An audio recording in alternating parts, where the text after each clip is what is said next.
khona abaphakamisa bathi ngilale ngithandazile. Uthembeke nje. Uthi ngilale ngithandazile.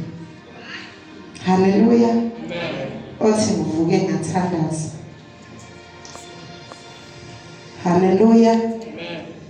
We are in a critical season bazalwane. Uthe ubaba ngabade shumayela mhlawumbe I think it's for above a month. We are in a season of declaration. So as I'm sitting down, kunento ethi kimi nithulele. Engathi we have been given all konke kukithi, but our challenge is we are keeping quiet.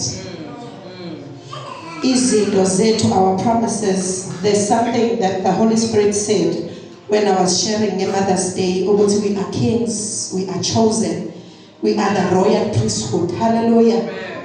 But the challenge is inkosi ekubuseni kwayo ayithuli. Ukuze isizwe senze njengoba inkosi ifuna, inkosi kumele idedele i-decree. Kumele ikhiphe izwi. Kumele ikhiphe i-proclamation. So in the territory noma la orula khona, oyi-king khona, what are you saying? Because circumstances will burden you and they will bury you, because in your territory uthulile awukhulumi. La okufanele ngabe ubusa khona, la kufanele ngabe ukhuluma khona izwi kube njalo, you are deciding to keep quiet. When it's time for prayer, melulale uthandaze, you don't say anything. So amadimoni nanoma usathane angadlalela kuwe ey'nganeni zakho, umnikeza ilungelo negunya lokuthi because mina I'm keeping quiet, sathane act ngendlela ofuna uku-act ngayo. In my finances, I'm not saying a word. Sathane busa ngendlela ofuna ukubusa ngayo. Hallelujah. So can we begin to speak, bazalwane? We were reminded of the kingship and the lordship that we have. Hallelujah. So in your space, ubani ozobusa uma ungafuni ukubusa? Ukhona ozokuthathela indawo kancane.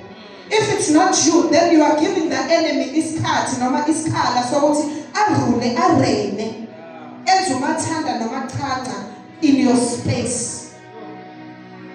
So can we begin to open our mouths if kumele sikhulume and we speak a word?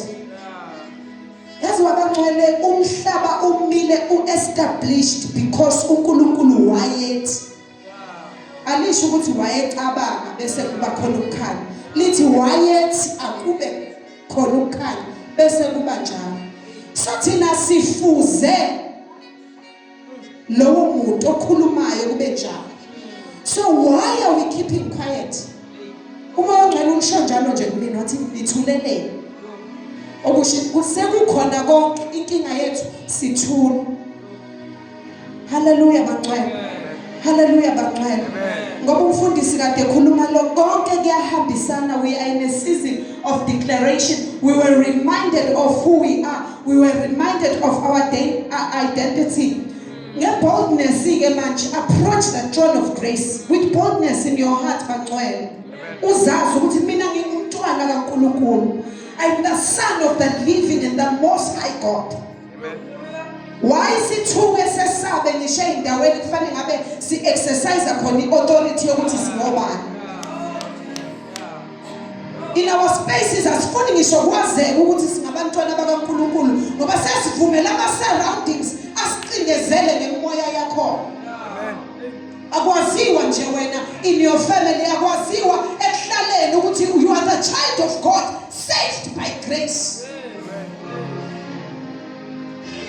Uthulele why kungazeki ukuthi umntwana kaNkulunkulu akwazeke nje, akwazeke bangcwele, akwazeke ngenkambo, akwazeke ngolimi lwakho. Mawufika bethuka inhlamba uthuka inhlamba, mawufika behleba uyahleba. Ulimi lwakho aliqoqekile, ake sisoke ulimi and begin to speak life. Hallelujah. Hallelujah. Our lives are falling apart. We are in a season, we are in a season where everyone is struggling with the mental health. Hallelujah. Angilali ngingabalisile ake sibalise nabangcwele baya post ake sibalise namhlanje ngaze bangcwele. Why are you joining ama-trend angahambisani nento yiyo? I-identity yakho, it speak life upon your life. Why uthi ake sibalise bangcwele? Speak positivity. Yes, isimo sakho sithi balisa, but speak something that you want to be ngesimo sakho. Because you will dwell uhlale kuleyo area for the rest of your life because you don't want to move. You speak and you act. You speak and you act and you speak and asisenzi bangcwele thina siyakhuluma kuphela. Mase sikhulumile siyenza phela bangcwele. Mawusushilo ukuthi uyasindisa usindisiwe phila phela impilo esizoyibona ifakazele lento eyikhulumayo. Live as a king emhlabeni. Kunento esasiyigqugquzelwe ezikoleni ukuthi you wanna be a nurse, you wanna be a social worker, start now. So if umzalwane and speak being umzalwane, live a life that preaches umzalwane. I impile preacher otherwise. Hallelujah bangcwele. Welcome. We love you bazalwane. So if umoya ngcwele sekhulumile bazalwane siyamlalela bese siyenza. Can we go emakhaya and speak life emakhaya? Because kuningi okwenzakalayo but nathi sithule yebo kuningi bazalwane kuyasinda but ungasho nje ukuthi hey uNkulunkulu nawe usuyobona. No, bona wena la emhlabeni bona speak. Amen. Amen. Amen. Welcome, Sister Jesus Christ Fellowship Center. We love you so much, bangcwele. Singaphakama sibingelela